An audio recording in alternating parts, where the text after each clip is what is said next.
കാണാതായ real estate വ്യാപാരി മുഹമ്മദ് ആട്ടൂർ എന്ന മാമിയുടെ ഡ്രൈവർ രജിത് കുമാറിനെയും ഭാര്യ സുഷാരയെയും നടക്കാവ് പോലീസ് സ്റ്റേഷനിലെത്തിച്ചു. ഇരുവരെയും ഇന്ന് വൈകിട്ട് ഗുരുവായൂരിൽ നിന്നാണ് കണ്ടെത്തിയത്. പ്രതിയെ പോലെ ചോദ്യം ചെയ്യുന്നതിൽ വിഷമിച്ച് നാട് വിട്ടു എന്നായിരുന്നു രജിത് കുമാറിന്റെ പ്രതികരണം.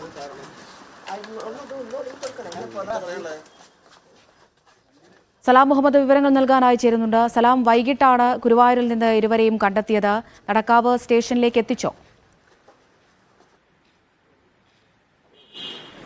അമൃത ഏകദേശം 10:15 കൂടിയാണ് നടക്കാവ് സ്റ്റേഷനിലേക്ക് എത്തിച്ചത്. ഈ മുഹമ്മദ് ആട്ടൂർ എന്ന മാമിയുടെ ഡ്രൈവറെയും, അതായത് രജിത് കുമാറിനെയും അദ്ദേഹത്തിന്റെ ഭാര്യ തുഷാരയെയുമാണ് ഇന്ന് കാണാതായതായുള്ള പരാതി ലഭിക്കുകയും പിന്നീട് പോലീസ് നടത്തിയ അന്വേഷണത്തിൽ ഈ ഗുരുവായൂരിൽ നിന്നും കണ്ടെത്തുകയും ചെയ്തത്. അതിന് പിന്നാലെയാണ് 8 മണിയോടുകൂടി ഗുരുവായൂരിൽ നിന്നും പുറപ്പെട്ട സംഘം ഇപ്പോൾ 10:15 കൂടി നടക്കാവ് സ്റ്റേഷനിൽ എത്തിച്ചിരിക്കുകയാണ്. ഇനിയൊരു പക്ഷേ കോടതിയിൽ അതായത് മിസ്സിംഗ് കേസ് കൂടി റിപ്പോർട്ട് ചെയ്ത സാഹചര്യത്തിൽ, അതായത് കുടുംബം ഒരു പരാതി നൽകിയിട്ടുണ്ട് ഇയാളും ഇയാളുടെ ഭാര്യയും മിസ്സിംഗ് ആണെന്നുള്ള കാര്യം. അതുകൊണ്ട് തന്നെ കോടതിയിൽ ഇത് എത്തിക്കാൻ ായിരിക്കും ഇനി പോലീസിന്റെ അടുത്ത നീക്കം എന്ന് പറയുന്നത്. ഏതായാലും ഈ ക്രൈംബ്രാഞ്ച് അന്വേഷണത്തിൽ, അതായത് നിരന്തരമായി ചോദ്യം ചെയ്യുന്നതിന് ക്രൈംബ്രാഞ്ച് വിളിപ്പിക്കുന്നതിലെ മനോവിഷമമാണ് ഇങ്ങനെ ഒരു തിരോധാനത്തിലേക്ക് അല്ലെങ്കിൽ ഇവിടെ നിന്ന് മാറി നിൽക്കുന്നതിലേക്ക് എത്തിച്ചതെന്നാണ് നേരത്തെ തന്നെ രജിത് കുമാറും അദ്ദേഹത്തിന്റെ ഭാര്യയും ഈ വിവരങ്ങളൊക്കെ തന്നെ പങ്കുവച്ചത്. ഇപ്പൊ കുടുംബം ഈ സ്റ്റേഷനിൽ എത്തിച്ചിട്ടുണ്ട്. ഒരു പക്ഷേ കുടുംബവുമായി സംസാരിച്ചപ്പോഴും ഇത് തന്നെയാണ് പറയുന്നത്. ഈ മനോവിഷമം, നിരന്തരമായി ചോദ്യം ചെയ്യലിന് വിളിപ്പിക്കുന്നതിലുള്ള ഒരു വിഷമമാണ് അദ്ദേഹത്തിന്റെ മാനസിക സമ്മർദ്ദമാണ് ഈ രീതിയിലുള്ള ഈ നാട് വിട്ടു പോകുന്നതിലേക്ക് എത്തിച്ചതെന്നാണ് അറിയാൻ കഴിഞ്ഞത്. ഏതായാലും ഇപ്പോൾ പോലീസ് സംഘം ഇവരെയും കൊണ്ട് നടക്കാവ് സ്റ്റേഷനിൽ എത്തിയിട്ടുണ്ട്. അമൃത.